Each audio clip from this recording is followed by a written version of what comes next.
Hello students, how are you all? Hope you all are fine at your home. Students, I am Shaista teacher here and I am going to teach you General Science, chapter number 2, Health and Disease.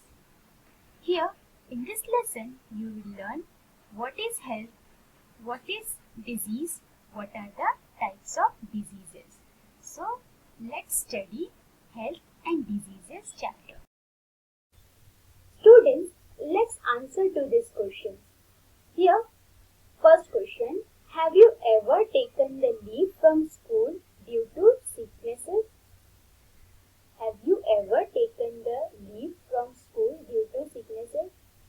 Yes, many times all of us have taken leave for this reason. So, answer for this question is yes, we have taken leave. Yes, I have taken leave. Yes, I have taken leave from school due to sicknesses. Next question, what happens exactly when you become sick? Here, how we become sick? Viruses make us sick by killing cells or disturbing cell function. When you become sick, when we become sick, our immune system become weak and our body start showing weaknesses, symptoms like headache, vomiting, etc. Now here, question 3. Sometimes we feel good even without taking any medicine.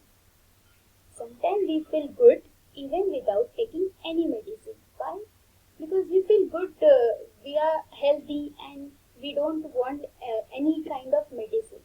Healthy because here we feel good because we are healthy and we have no infection. Healthy body doesn't require any kind of medicine. A healthy body always feels good. And sometimes we need to consult doctor. Sometimes we need to consult doctor. Why? Because sometimes we need to consult doctor because we are diagnosed to some diseases.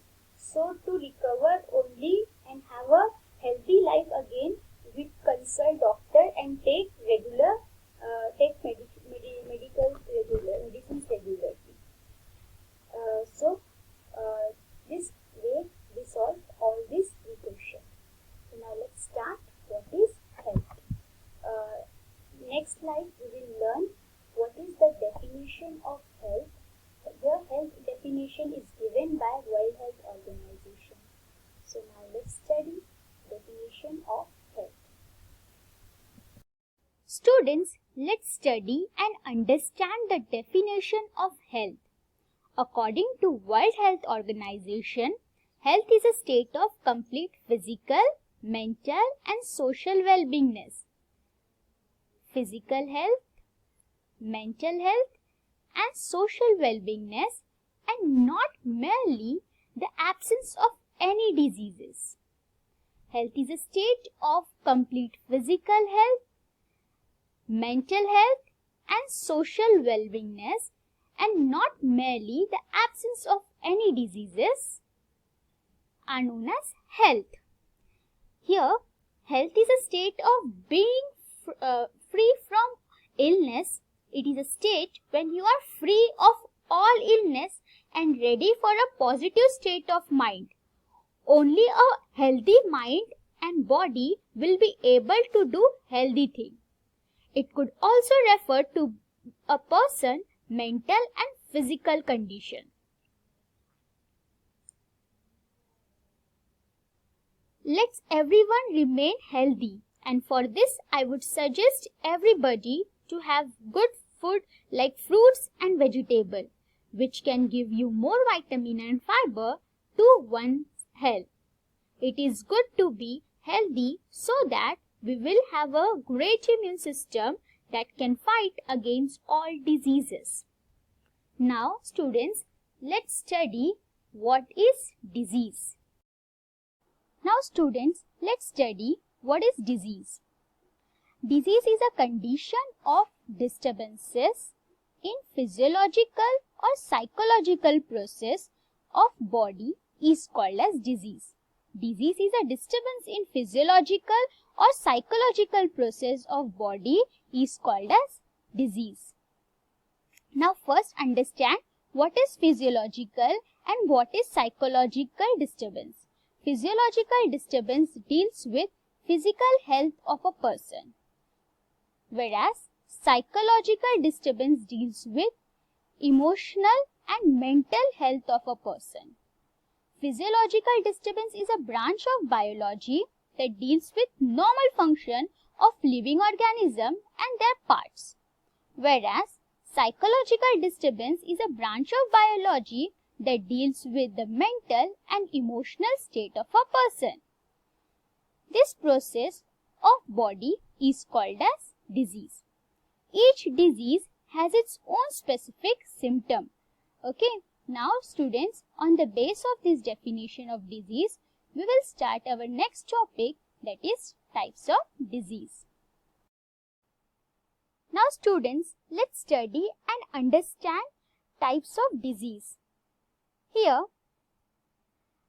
you must have heard the name of various diseases like diabetes, common cold, asthma, Down syndrome, heart diseases, etc. Down syndrome is a genetic disorder due to chromosome defect causing intellectual and physical abnormalities. Reasons and symptoms of all these diseases are different. The symptoms of different types of diseases are specific and usually differ from one person to another. Now here, scientists are doing research on this to bring coordination in scientific study of diseases. Now let's understand the different types of disease through this diagram. Types of diseases are divided into two parts, according to duration and according to reason. First we'll see according to reason. According to reason are divided into two parts, that is hereditary diseases whereas acquired diseases. Hereditary diseases are those diseases which are passing from generation to generation. It is genetic disorder. For example, Down syndrome. Acquired diseases are divided into two parts. Here, first is infectious diseases and second one is non-infectious diseases. Infectious diseases, example, common cold, flu, dengue. Non-infectious diseases such as diabetes, heart diseases. Now we'll see according to duration. According to duration, here there are two diseases. First one is chronic disease and the second one is acute disease. Now here, chronic disease. First we see what is chronic disease. The disease that occur over a period of a time and last longer or even for the lifetime are called chronic disease. Generally, if a disease lasts for more than 3 years, it is called as chronic disease. It is called as chronic disease. Initially, the symptoms are very mild. A chronic disease progresses slowly and damages the body severely. It might sometimes be fatal. Whereas acute disease refer to the medical condition that occurs suddenly and lasts for a shorter period of a time. Chronic disease develops slowly and lasts for a lifetime. Chronic disease are sometimes fatal. Acute diseases, when persist for a long time, can turn fatal, otherwise can be treated by certain medication.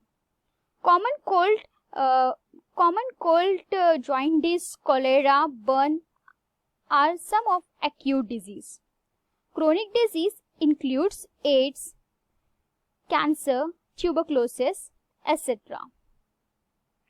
Hence, we can conclude that the chronic disease are more dangerous.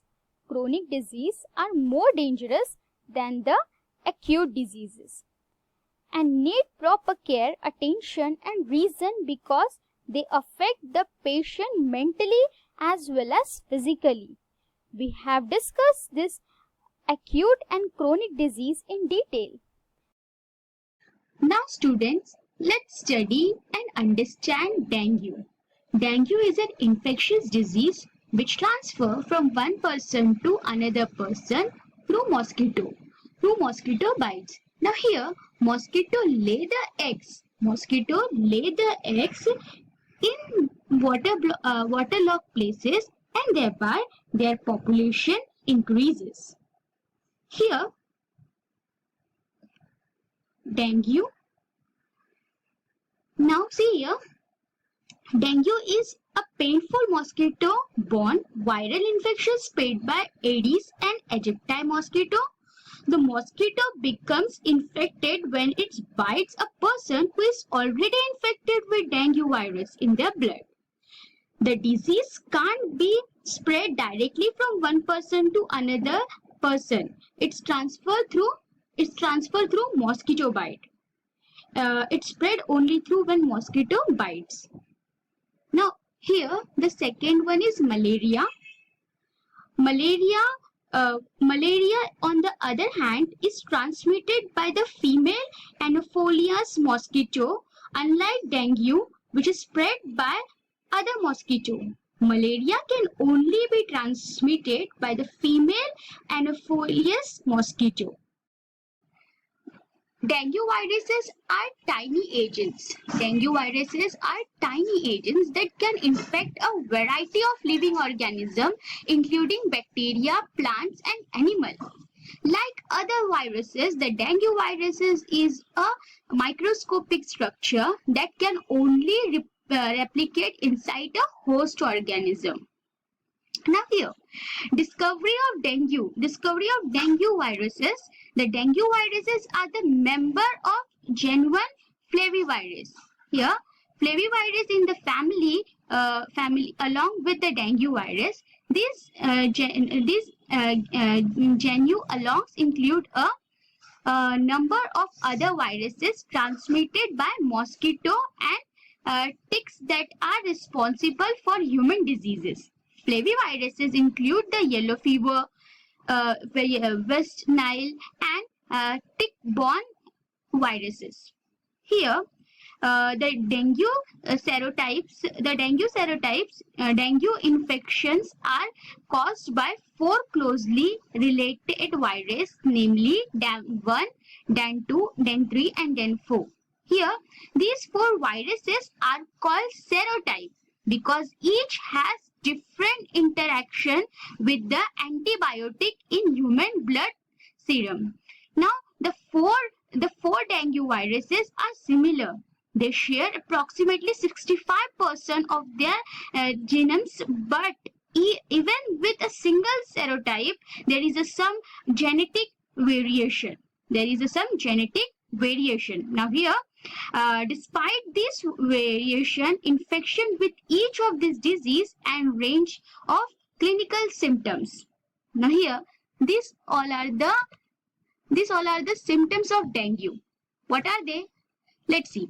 High fever, muscles and joint pain, vomiting, skin rashes, pain behind eyes, headache, and bleeding from mouth and nose. So these all are the symptoms of dengue, where decreasing platelets count that may lead to internal hemorrhage. Internal hemorrhage means bleeding internally, bleeding from mouth and nose, internal bleeding.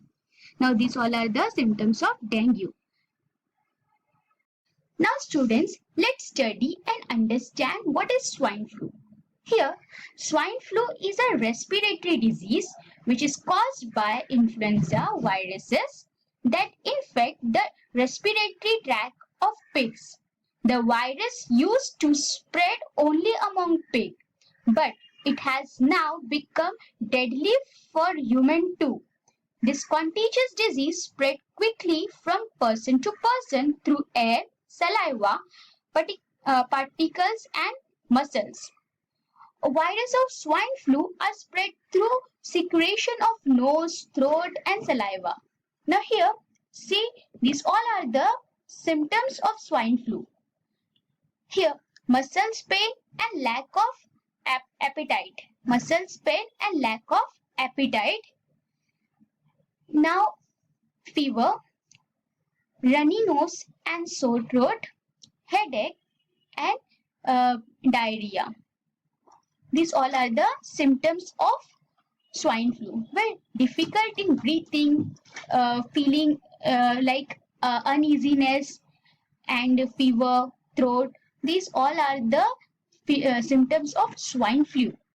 Now here, diagnosis of swine flu.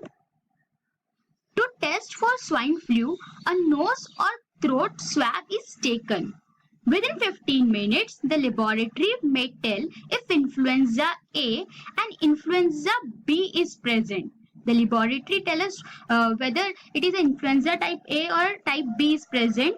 The specimen of the infected material from the patient throat or nose is collected within the first 4 to 5 days of illness. This is the most infectious period of the disease. Here, there are two famous institute, there are two famous laboratory institute which are famous for this diagnostic of swine flu. One is National Institute of Virology, which is there in Pune. Here, this institute is famous for diagnostic facility, and the other one is on National Institute of Communicable Disease, which is there in Delhi. See this? These two institutes are famous for diagnostic of swine flu. Now students, let's study and understand what is AIDS. Here, AIDS stands for acquire immunodeficiency syndrome. Acquire immunodeficiency syndrome, which means A stands for acquire. Acquire means you can get infected with it. Immunodeficiency, which means a weakness in the body system that figure diseases. Syndrome means a group of a health problem that make up a disease. AIDS is caused by a virus called the human immunodeficiency virus, that is HIV. Here, AIDS is a condition resulting from damage done to the human immune system by the HIV. AIDS is a condition resulting from damage done to the human immune system by HIV. It affects 10 million people around the world. Yeah, that means 10 millions of people around the world affected through this disease, which is known as AIDS. The United Nations UN World AIDS Day is held on December 1. Every year we celebrate AIDS Day on December 1. United Nations World AIDS Day is held on December 1 each year. To honor the victim, why we are celebrating this day? To honor the victim of the AIDS pandemic, because this disease is a pandemic disease over entire world. Okay, entire world, there are many people who are suffering with this disease, and focus attention on the prevention and treatment of HIV and AIDS related conditions. Now this here, what is HIV? Now let's learn what is HIV. HIV, H stands for human, I stand for immunodeficiency viruses. Human immunodeficiency viruses. Now here, this virus that attacks cell helps the body fight infection. It attacks those cells which fight infections. There are no cure, but it is treatable with medicines. There is no cure, but it is treatable. It is treatable with the help of medicines. Now here, acquire immunodeficiency syndrome. Immune means, as I told, ability to fight against disease. Immunity means ability to fight against disease. In this disease, victims suffer from various diseases due to progressive weakening of natural immunity. Now students, let's study and understand the diagnosis of AIDS. Diagnosis of AIDS cannot be confirmed without test in medical laboratory. Here, the enzyme-linked immunosorbent assay, that is ELISA, is the most widely used method for detecting the presence of HIV. Antibodies. ELISA was developed to determine whether an individual is carrying HIV. Here, ELISA test doesn't detect the HIV virus itself, but detect the antibodies to HIV. Here, diagnosis of AIDS cannot be confirmed without this test in medical laboratory. Here, ELISA test is used for proper diagnosis. This test is used for proper diagnosis whether the person is suffering, suffering from HIV or not. This test helps to detect the problem. That's all for this video. In the next video, we are going to study new topic of this chapter, that is non-infectious diseases, misuse of medicines, genetic medicines, lifestyle and diseases. So students, here enjoy learning, stay healthy, stay safe. Thank you for watching my video.